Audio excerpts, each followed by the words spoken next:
Okay, we got good news for you today. The BVN battle is now getting a little bit more tempered. Abuja Federal High Court, Federal High Court sitting in Abuja yesterday revisited some of the orders made on the 17th of October 2017. Order 4 is now being revisited. Now, the court says there will be an unfreezing of the bank accounts that are now in compliance with the biometric verification number registrations. For those of you who have complied in the last 1 month or two when the interim order came, now your account will now be unfrozen.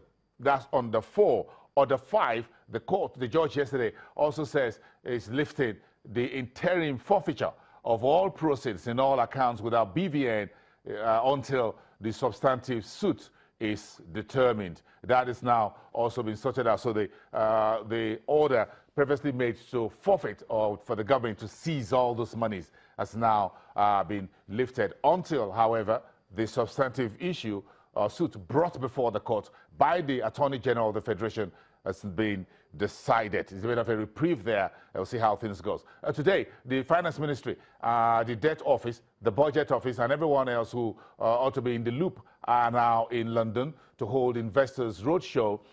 And they will move on to New York tomorrow, Friday, to talk to global debt market investors about the new $5.5 billion Eurobond offering. The Nigerian government is looking to support the budget as well as refinance some short-dated local currency treasury bills that's already in place. About 3 trillion naira will be repackaged into a new financing.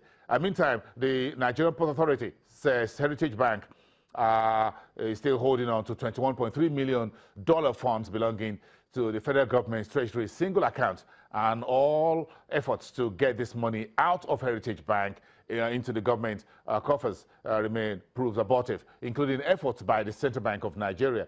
No guarantees being provided to this money.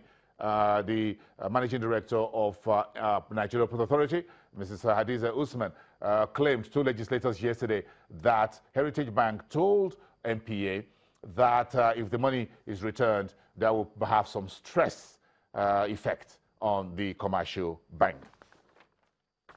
So let's talk a little bit about enterprise for the youth. It's the 2017 Global Entrepreneurship Week, and that was 2 days ago. The Enterprise Development Center of the Lagos Business School brought together some entrepreneurs to speak to youths and get them to understand the world of innovation, entrepreneurship, and technology. And the man who delivered the keynote address is the current chairman of the what's called the Broadcasting Organization of Nigeria. He's also the chairman of the Channels Media Group, John Momo, OON. And this is what he told the audience about the world of entrepreneurship, in particular for the youth. Let's take a listen to Mr. John Momo. How do we define the youth? Who qualifies to be called youth? It's a question that's always been controversial, and I'm sure we're not going to resolve the controversy here today. So many definitions abound. Multilateral organizations like the UN and its many agencies, the Commonwealth, the African Union, and many countries have multi-leveled understanding regarding who a youth is. While some have seen the youth as someone between the ages of 15 and 24, others have argued that it should be someone between the ages of 15 and 29. There's even a document that describes the youth as somebody between the ages of 15 and 34 in Nigeria. So the inference to make from all the definitions available is that youth is synonymous with being young. And being young is a representation for newness, a representation for freshness, and for a commencement. It sets a ground for hope and for a possibly good future. Youth gives room for the correction of errors and to strive for perfection through subsequent stages of growth. It's the reason why it is basic in wisdom to see the youth as the future of tomorrow. A future that is better assured if the youth is healthy, educated, and productive. It is the productive question that is significantly embedded in entrepreneurship. So, if youth is about being young, being vibrant, and forward-looking, with additional attributes like being courageous, being adventurous, and possessing the ability to take risks, then there's a correlation between youthfulness and entrepreneurship. Let's examine the popular concept in business, disruptive innovation. It is more like another pathway for economic growth and for development.